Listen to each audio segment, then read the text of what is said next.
Between Cam Kelly's stellar performance and a possible breakout game from wide receiver Chris Bell, we've got a lot to talk about on today's episode of the Locked On Louisville podcast. With that being said, let's get right on into the show.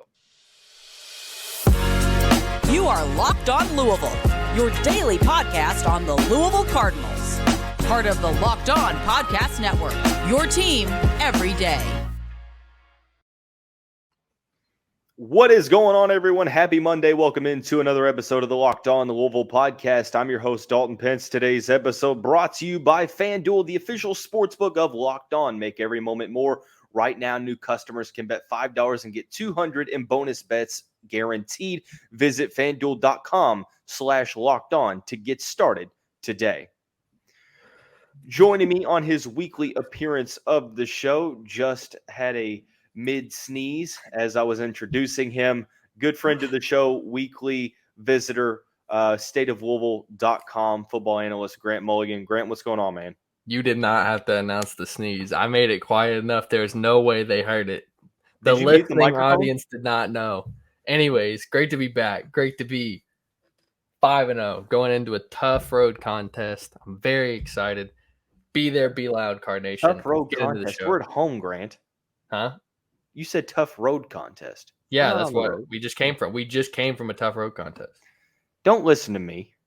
I thought you meant a tough road contest coming up. No, we came from a tough road. That's what I was trying to say. You say tomato, I say potato.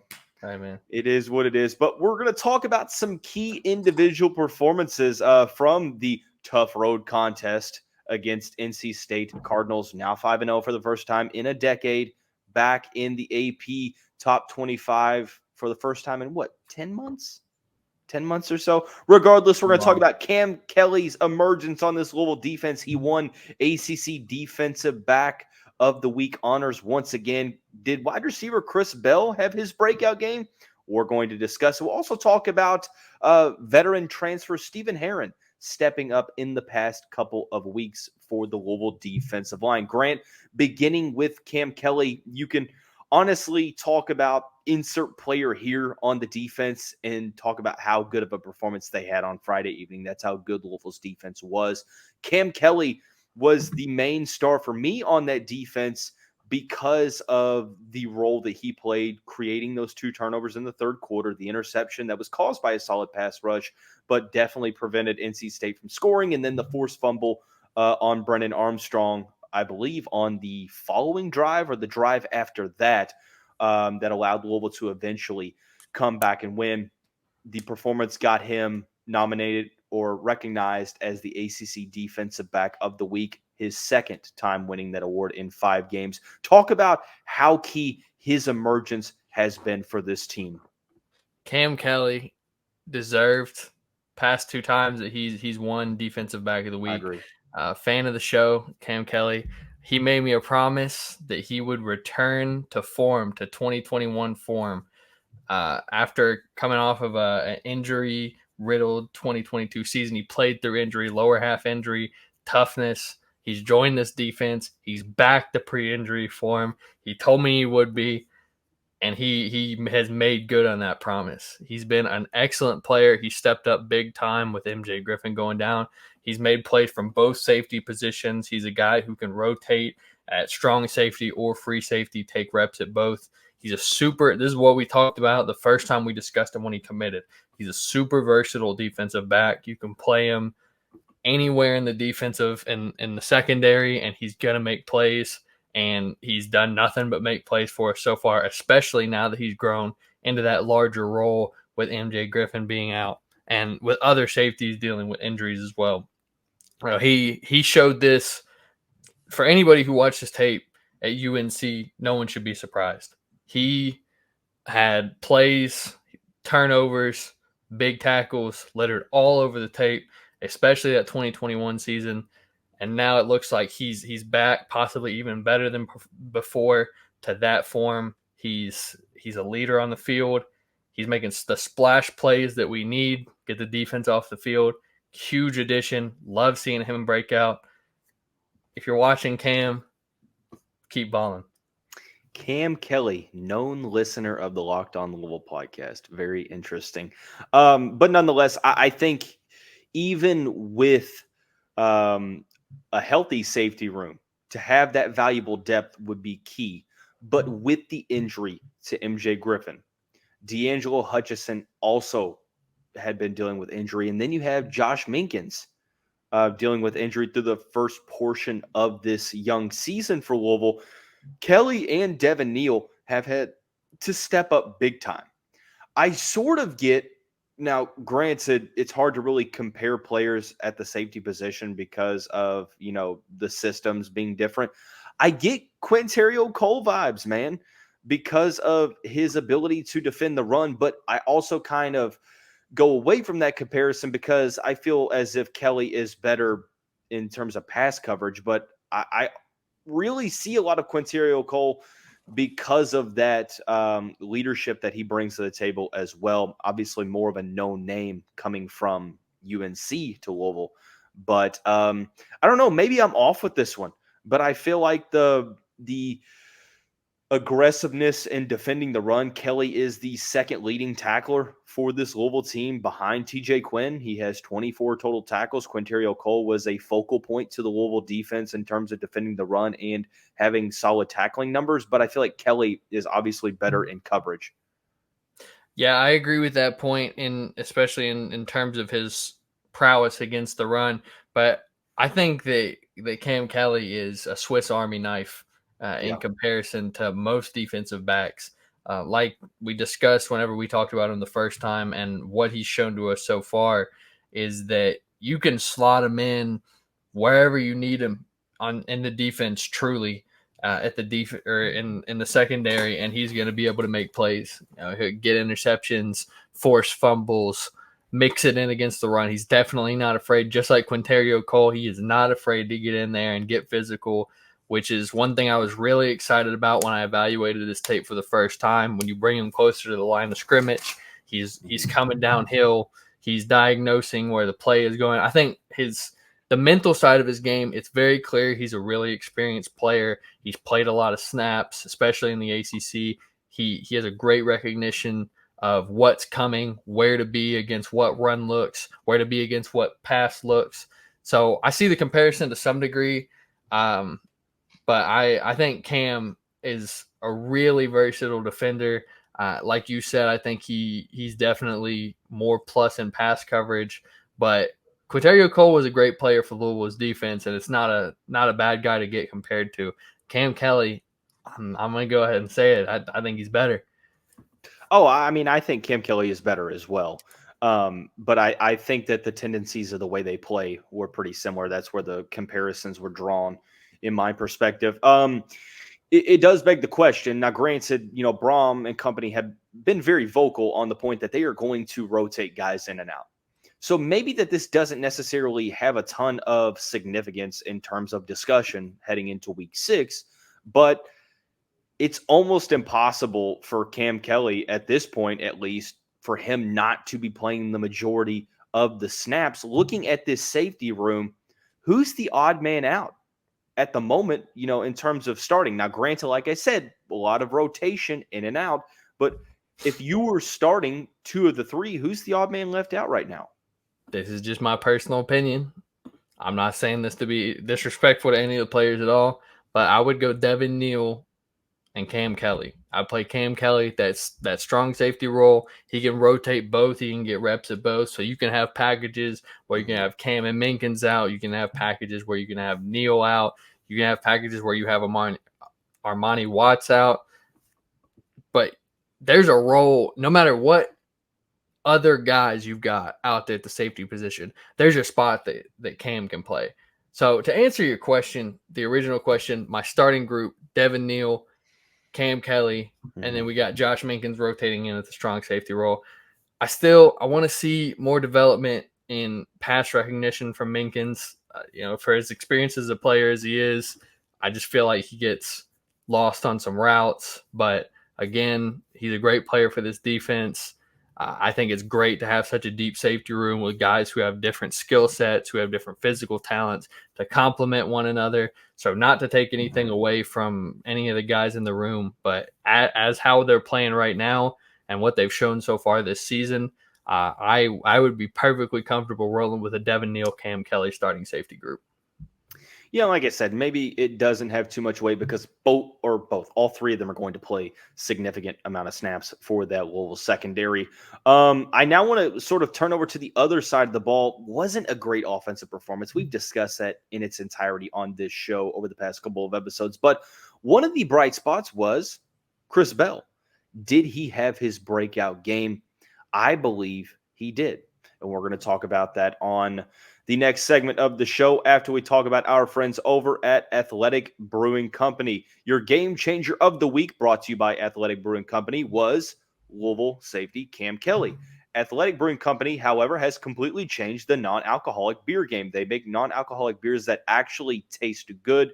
They have a ton of versatility, 50 flavors that they make on a normal basis, from IPAs, Goldens, sours, whatever your forte is. My favorite flavor is the Oktoberfest, especially for this time of year. But nonetheless, all of their flavors are fit for all times. Whether you're watching a big game, tackling work, working out, you have the same taste of your favorite beers without having the next morning hangover, the upset stomach, whatever may have you. You can find Athletic Brewing Company's non-alcoholic brews at a store near you, or buy online at athleticbrewing.com. First-time customers can use the code LOCKEDON to get 15% off your first order.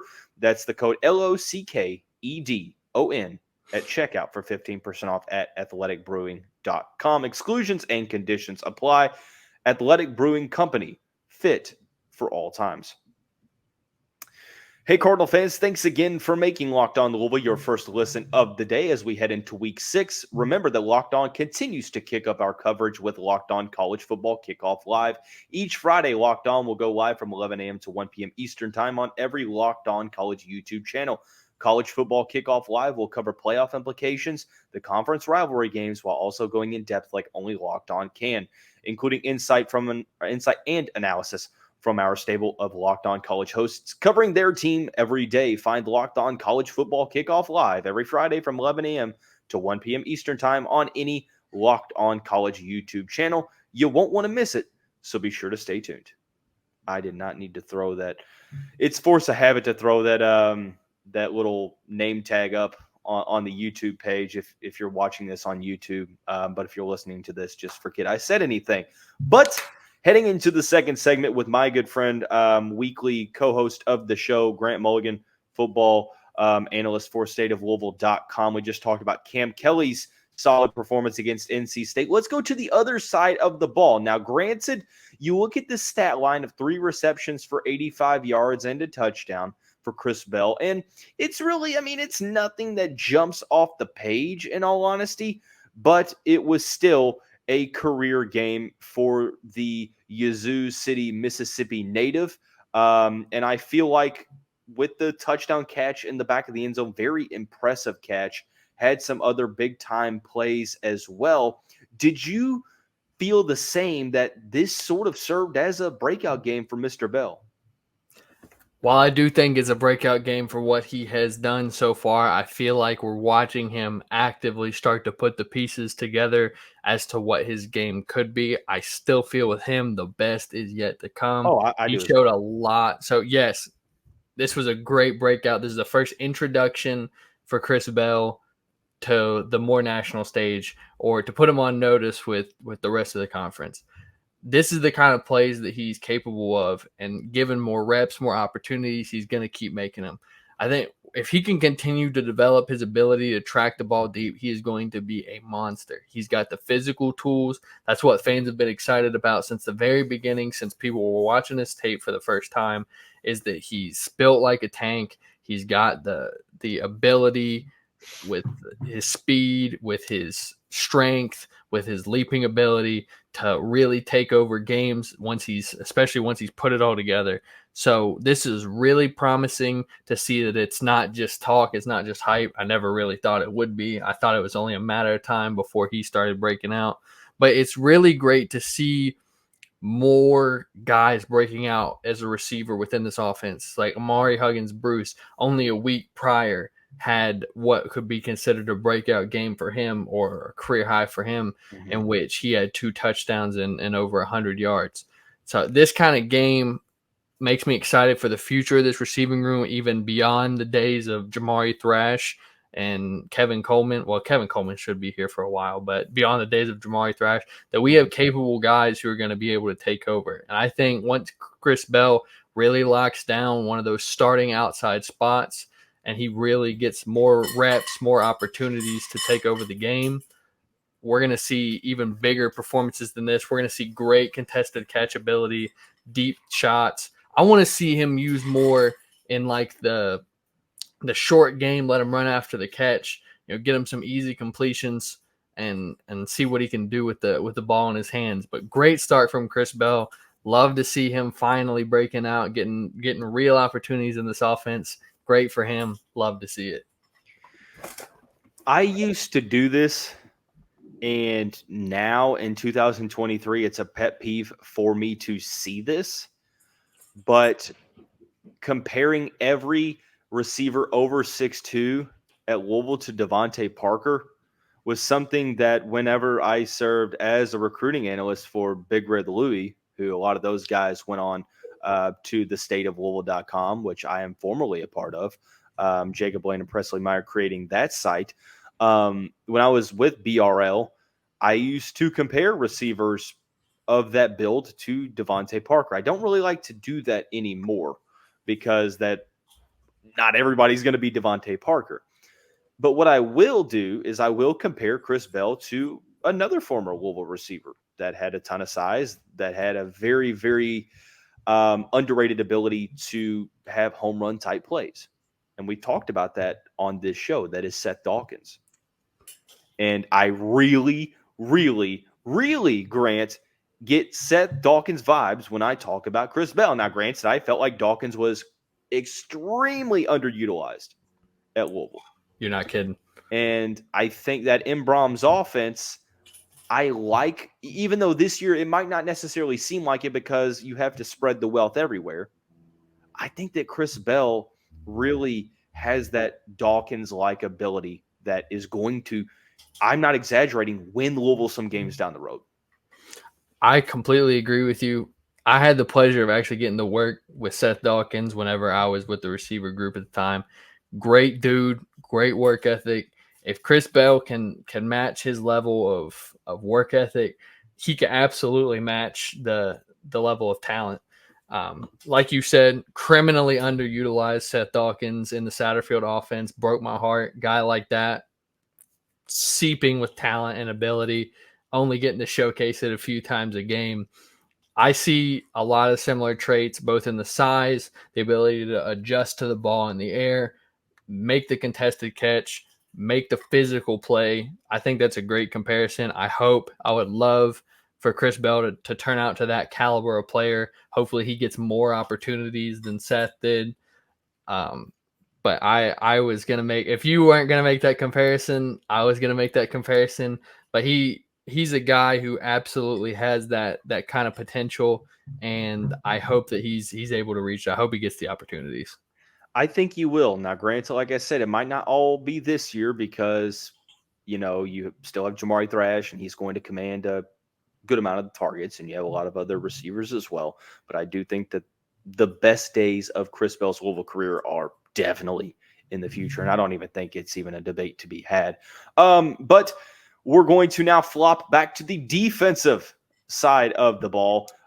Stephen Herron is a guy that hadn't been talked about a ton to start the season. Expectations were high for him coming into the year.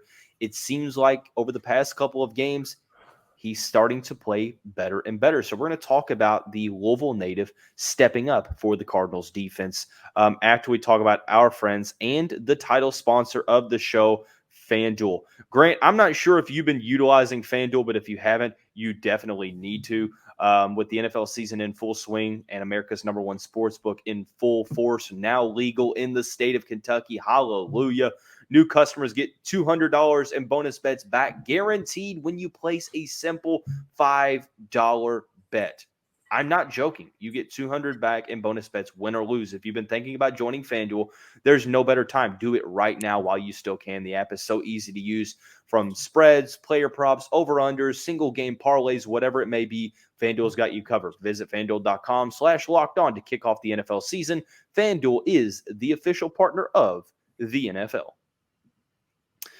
Heading into the final segment of the show with my good friend, weekly co-host of the Locked On Louisville podcast, football analyst for the State of Louisville.com, good friend of Cam Kelly's, having silent